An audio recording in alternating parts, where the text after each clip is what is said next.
Donc, je suis arrivé ici en septembre 2010, donc ça fait quasiment 4 ans que j'occupe ces fonctions, qui croisent quasiment tous les champs de la création contemporaine, les arts plastiques bien sûr, on y reviendra avec Philippe Cognier, mais aussi la musique.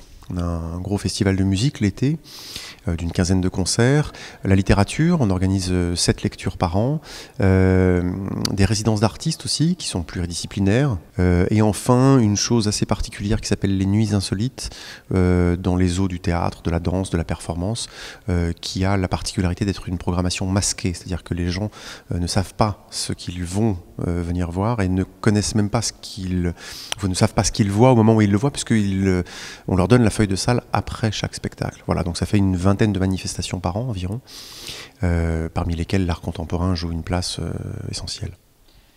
Oui, c'est vraiment une volonté du directeur général, Jean Daussonville, d'initier une programmation culturelle à Chambord qui existait peu avant ou existait de manière assez sporadique. L'idée est moins d'ailleurs d'augmenter la fréquentation du château, c'est pas par des expositions ou d'art contemporain, j'entends, ou un festival de musique qu'on va véritablement augmenter de manière importante la fréquentation qui reste une fréquentation touristique. C'est plutôt d'autres enjeux. Le premier, c'est la mission de démocratisation culturelle qui est la nôtre en tant qu'établissement public. Et il est évident que si on parle, par exemple aujourd'hui de Philippe Cognier, l'exposition de Philippe sera vue par à peu près 500 000 personnes. Alors évidemment que tous ne la regarderont pas comme si ils venaient expressément pour cela, mais c'est précisément ça la démocratisation culturelle, c'est de permettre cette rencontre, c'est-à-dire d'utiliser en fait le pouvoir d'attraction patrimoniale du château de Chambord pour susciter, en tout cas proposer, un autre regard possible, une autre œuvre possible.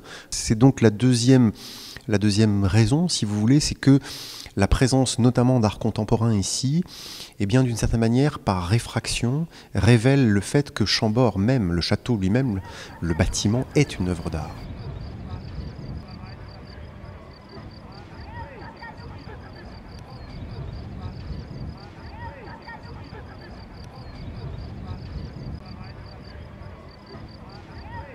Chambord est donc un établissement public, mais qui a la particularité d'avoir un très important taux d'autofinancement, c'est-à-dire que 85% du budget de Chambord est autofinancé, c'est-à-dire vient des recettes propres du château, pas de subventions de l'État.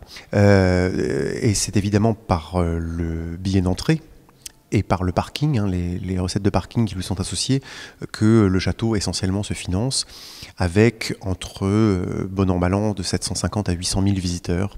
J'essaie de choisir des artistes dont l'esthétique me semble répondre ou entrer en dialogue avec ce que j'appellerais l'esprit des lieux.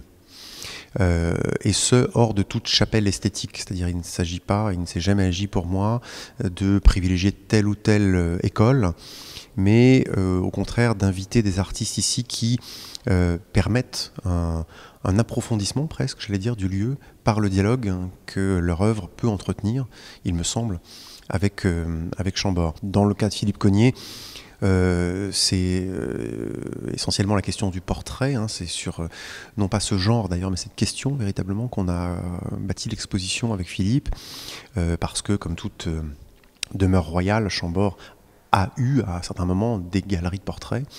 Et puis il y a également le rapport évidemment à l'architecture, au paysage.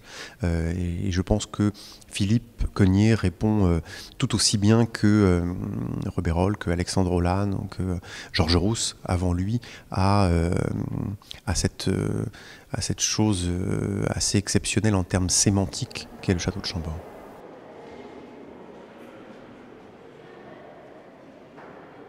Quand Yannick m'a proposé ça, il y a un peu plus de 2 ans, je dis ouh, ça va être dur. Je suis venu voir les expositions les quelques expositions entre-temps, et je me suis aperçu qu'effectivement c'était une gageure, parce que c'est un lieu très puissant, mais plus que puissant, je dirais, la hauteur des murs, la force de la pierre, l'architecture très particulière. Je parle de l'intérieur, je ne parle même pas de l'extérieur. Pour moi, le château, c'était un rapport avec le portrait. Le portrait, parce qu'à l'époque, je me disais, si j'étais à l'époque de François Ier, on mettait les peintres venaient peindre le roi, venaient peindre les personnes de la cour. Et il fallait rester dans cette tradition-là, dans cette idée-là au moins. Et c'était pour ça que je pensais que le portrait, les Google, forcément, étaient une chose intéressante. Puis après m'est venue l'idée, je dis, mais si on fait cela, je ne sais pas pourquoi j'avais, depuis longtemps, depuis le début, je dis, il faudrait que j'expose aussi des grands paysages. Et les grands paysages, je ne sais pas pourquoi, il y a des fois des sortes d'intuitions, mais on ne peut pas dire exactement, précisément, pour quelle raison. Je dis, mais ça s'impose. Mais peut-être aussi parce que ces paysages qui sont faits dans un voyage que je fais toutes les semaines entre Nantes et Paris depuis 30 ans, ou à la fenêtre d'un train où je regarde le paysage défiler, comme ça, souvent au printemps, il y a les champs de colza, donc ça devient très jaune, très vert, c'est violent, c'est d'une beauté terrifiante. C'est aussi le paysage quand on sort du château. Le château est une chose qui est verticale, comme les Google, donc c'est quelque chose de dressé, et les paysages sont horizontaux. Donc l'exposition s'est aussi construite, je dirais dans son ensemble, sur la verticalité et l'horizontalité.